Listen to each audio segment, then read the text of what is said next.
Okay, fine. Excellent. Okay, so everybody, good evening to the Executive Cabinet Members Portfolio Meetings for Stronger Communities. We will do intros, if that's okay, please. So no particular order, literally whoever I can see on my screen. So I've got Rachel, please. Hi, Rich Tanner, Director of Adults and Communities. Thank you, Ian. Ian Mulholland, Democratic Services. Councillor Beavers. Councillor Beavers, Smithles Ward, Liberal Democrats. Thank you. Councillor Wright. Horace Self and Blackrod, HBFI. Thank you, Mark. Mark Aspin, Assistant Director for Community Safety and Housing. Brilliant. Councillor Wilkinson. Councillor Katie Wilkinson, Kersley Ward, Falmouth, Kersley First. Brilliant. Janet. Hi, Janet Pollard, Head of Finance. Excellent. Ralph. Rafael Martinez, Head of Community Safety Neighbourhoods, Bolton Council. Brilliant. Lee. Lee Fellows, Director of Corporate Resources at Bolton Council. Brilliant. Thank you. And Ian, please, can we confirm, have we had any apologies? I haven't, no. Thank you. No apologies. Okay, so we'll go straight to the business. Agenda item and documentation has been circulated as per report, etc. Firstly, Ian, monitoring of decisions, which Yes, was circulated. So That's right. therefore, Standard report to this meeting for any comments and observations. Anybody indicating? Nope. So can we note that? Fine, thank you. Yep. And then item 2, we've got the Community Recovery Fund item, which I believe, Raf, I'm going to be passing it over to yourself to take us through the report and highlight the recommendations, etc. We'll open it to questions and then we'll take it from there. So thank you. So over to yourself, please. Yeah, thank you, Councillor Jiva. Assuming you've got the report in front of you, committee colleagues, I'm going to provide some highlights. I'm conscious that you'll have had the opportunity to read the report, so just some highlights and then the opportunity to provide a good amount of time for questions. So I wanted, first of all, just to start by highlighting, I think, some important aspects that provide a little bit of context to the report. So clearly the council and its partners have had to work quite quickly over the summer period to respond to a period of disorder and assess quickly the impact from what we experienced in Bolton in terms of as we moved into our kind of recovery phase. And it was certainly clear to us and strategic officers across the partnership that a longer term plan for how the borough develops stronger and resilient communities was going to be a central theme as we move into that kind of recovery phase and thinking about what we're going to do more longer term.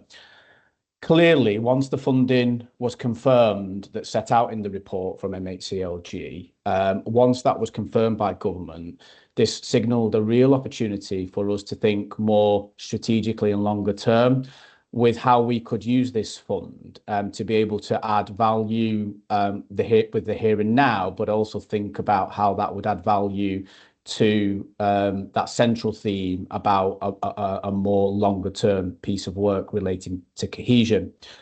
But clearly that is also offset with a very clear direction from government about timescales in order to be able to deliver against the funding that's articulated in the report. So therefore, we had to kind of balance a current as-is position and also how we were able to develop a programme that would meet those grant funding conditions so that as an authority and indeed as a place, we're not in a position where we would have to return this funding to government. So the programme that sets out in the report reflects what I think officers certainly believe is a proportionate programme that meets that balance.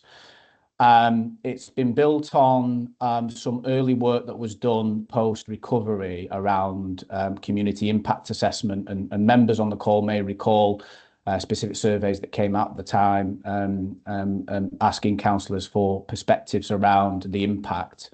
And as we know through that community impact assessment process, there are a number of themes that we know drove some of that disorder, and clearly we would want to pick up as we moved into a funded programme. So not least how we look to address mis and disinformation, which we know significantly fueled many issues in the borough, and also how we start to address issues like extremism and hate crime more generally. But certainly I think the programme and the funding presented us with a very ambitious opportunity to use funding which Bolton hasn't really received in certainly in well over a decade, to start to reset the cohesion picture in Bolton and develop at scale community conversations. We've engaged with nationally recognised organisations to help provide some expert insight and capacity as we move to developing a co-designed cohesion strategy, which is one of the central themes in this report in terms of a proposal. And this will really set the framework about how we refocus cohesion work in the borough. And clearly members will have a really important role to play in terms of how we build and shape that programme going forward. Another key consideration for the programme was also about developing skills and resilience within certain sections of our population, so particularly young people, within communities, and indeed for professionals themselves across a number of different aspects, particularly focusing on the mis and disinformation that did drive much of some of the issues that occurred, particularly for us in Bolton. And clearly, those issues that relate to kind of intra-community kind of relations was also another important consideration, alongside the work around how we would begin to plan for a new developing hate crime plan for the borough, which is expected in the new financial year. So then, in addition to that, the report itself, colleagues can read the various different detail that sets out the 600,000 that Bolton has been offered. In addition, not long before Christmas, we also had the notification from government MHCLG about the opportunity to be considered for an additional 55,000, again with very, very tight timescales. And so we believe that the programme that the report sets out across the number of thematic areas that goes into detail, we believe presents the kind of the most balanced approach for addressing the issues that came through the community impact assessment and dealing with some of the shorter term, the here and the now piece, but then thinking more creatively and innovatively about how we can actually begin as a borough to reset those conversations about strong and resilient communities, and working alongside a strategic partner to help Bolton to get into those spaces and those conversations that we know we need to get into, to then ultimately develop a cohesion strategy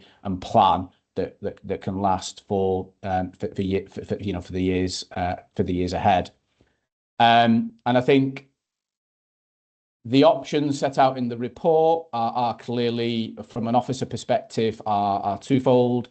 The first is that the officer recommendation is that the report is approved, and that we use the programme as set out to be able to develop across that short term aspect, picking out those issues that came as a result of the disorder, but also the more longer term piece about developing that reset around cohesion. The second option is one that we don't think is a viable or certainly something that we'd want to do in Bolton, given that this is quite unique to be able to have this amount of funding, which, like I say, hasn't certainly been available for Bolton in well over a decade. The other option would be that potentially this funding is returned if we're not able to deliver the programme in conjunction with MHCLG requirements. The funding, the report sets out some capital aspects, which is how the funding has been awarded from government. So that's the distinction, with some capital aspects built into the programme, which is 90,000, with the remainder then covering the aspects that relate to the issues that arose from the the summer, and particularly guiding the work as we move forward. And again, I think it's fair to say that, you know, this isn't business as usual. We've had to move quite quickly, if I'm honest, as officers and as partners, recognising the challenges, and therefore we are in exceptional circumstances. We've probably reached a position where we've got to, and we need obviously the approvals now to be able to afford, with further conversations, to take the programme into implementation. We need to be able to reassure our partners that we can do that, obviously with the approvals through the committee, hopefully today, and therefore the report does set out exemptions to some of our standing orders, and then the report sets out the recommendations at the front with all those considerations, and I'll pause there. I'm happy to take any questions, Chair, if there are any. Okay, so open to the floor. So Councillor Wilkinson, over to yourself firstly, please. Good evening, everyone.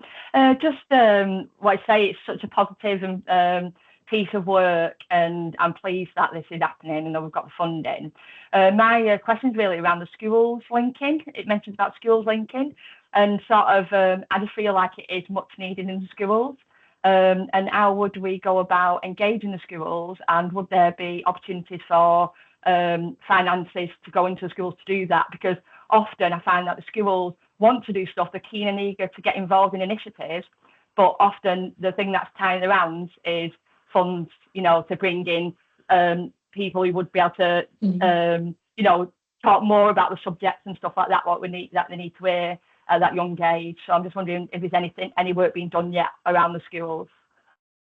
So yeah, thank you, Councillor Wilson. It's a really important point, and I think the other aspect that I mentioned is about the work around young people, and our programme is designed to try and work with schools, which is why we need the approval, so that we can start the conversations now for autumn of next year, because the school programme, in terms of the delivery of interventions, workshops, those types of things, need to be built well in advance because of the curriculum and the academic kind of the timetable. You know, we certainly you couldn't just do that within a couple of months. So we're absolutely alive and recognise that. The school linking specifically is an area that we recognise does afford real opportunity about kind of bringing together some of that intra-community work. And the ACES service, which is our Achieve Cohesion Integration service, already undertake some school link activity. So what we'd want to do is look to scale that up, but absolutely through the programme, developing with the schools the opportunity to use the funding to make sure that that is successful. And that's obviously why we need the approval, so we can start to build with the schools this quarter almost what that programme will look like. But absolutely that funding will be available for the schools working alongside ACES to develop at scale some of the school linking projects. Brilliant. So I'm going to go to Councillor Vivas next, please. Thank you, Chair. I think this is a really positive thing, and I really hope that we can put the funding to good use before we hit the deadline. You mentioned that members will have a role in how we shape the programme. Can you just expand on that, please, Ralph? Thank you, Gary, because that's one of my questions that we wanted to ask and ensure that councillor participation. So I'm really glad you asked the question. So I'll take it off my list now. Okay. So yeah, thank you, Councillor Vivas. So as I kind of set out, I think at the outset, we want to be really ambitious about the cohesion reset and the conversations that we need to have in the borough. And I think we recognise that there's a lot of skill that's required in this space that is quite nuanced, and not least as well capacity. So I think bringing in or using the opportunity of independent specialists in this space, we believe to be real value for money. And I think there is definitely an opportunity for thinking about how we work with yourselves, members, and all councillors, about shaping how that community conversation exercise framework works, because we'd certainly want to be mindful of councillors in your kind of, place-based leadership perspectives, how the networks can best take forward to make sure that we're building that program. So I think what we'd want to recommend is that there is some form of group that we co-design with members, that then we can bring some initial thinking, observations with kind of that specialist intervention provider, and then consider how then we start to co-design effectively a cohesion strategy for the borough, but councillors being very much at the centre of that. Sort of like a PDG then, almost. PDG, project group, I guess, yeah. However, committee sees the best way forward on that. Okay, yeah, and I think what we'll do on that for all councillors, because I always say all councillors are at the heart of their communities. They understand the communities, they understand the nuances, and it's important that we capture them voices around the table of all walks of ages, etc. in your community. So I think whatever the best form is, and if you have options or considerations, please raise them either directly with myself, because you've always got that open door policy, or with the officers, and we can do something new, or we could go down the PDG, etc. But the involvement of councillors is key and crucial. If we don't hear your voices in this, then it is an opportunity that's lost. So I would really ask for that participation from all wider colleagues as well. So that's really good. Brilliant. Anybody else for any more questions? Before we go on to the officers for any further comments, can I just touch on, because there are the recommendations that have been laid out, and all our colleagues have had the opportunity to read through them, but there were the breakdown of finances under each category, and I would just like to touch on, and it's important that we highlight and have a clear understanding around it. And hopefully, Mark, if you can support me with your AD head on housing, or Rachel around the housing and migration element of funding around that and the total spends, because it's important that people understand what it's related to and how will it support the Bolton Borough, please. Yeah, absolutely. So housing, as people on this call may well be aware, is a particular challenge area at the minute nationally. There is a national housing crisis, and obviously Bolton is directly affected by that. When you couple that with the fact that Bolton's got a really proud and positive track record in supporting asylum and refugee communities, we are a large dispersal area that is operated through Serco, directly through government, with quite a number of properties that are operated by them within Bolton. When asylum decisions are made, and we have had a very significant increase in those decisions recently, again, those may be familiar with what's been reported through the news, the speed of those decisions has caused us some challenges over the last 12-18 months. In fact, members will most likely be aware, we did actually last Christmas, not Christmas just gone, the one before, have to set up emergency accommodation to avoid individuals who weren't owed a main housing duty potentially being out on the streets as a result of having to leave some Serco properties. We really don't want to be in that position again, and so funding such as this will help us make sure that going forward we're in the best position possible to be able to manage some of those demand challenges.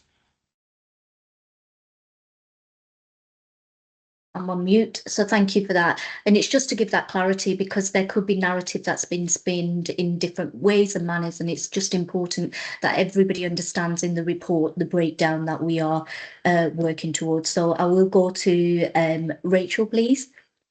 Thank you. And just to add that this isn't to indicate that Bolton has signed any more kind of agreements in terms of increasing the numbers of people we support. We absolutely haven't. So our position hasn't changed. This is more about us being able to manage the demands that we are seeing, as Mark has described in this. So there are no more kind of additional schemes that we are engaging with in relation to that. I think that's been quite clear previously, and that position has not changed.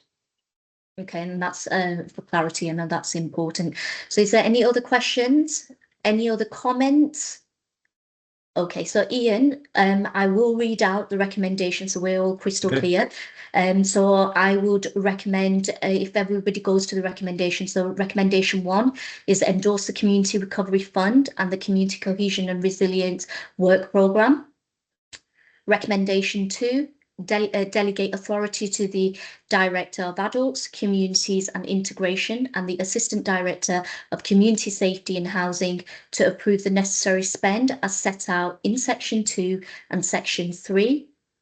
Recommendation 3, authorise the waiving of standing order 4 of the standing orders for contracts as set out in this report.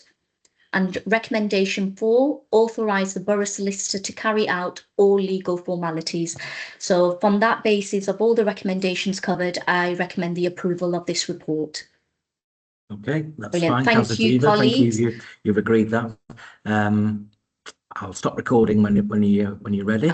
Okay, so we will now formally close the meeting, and thank you very much, everyone. Thank you very much. Yes.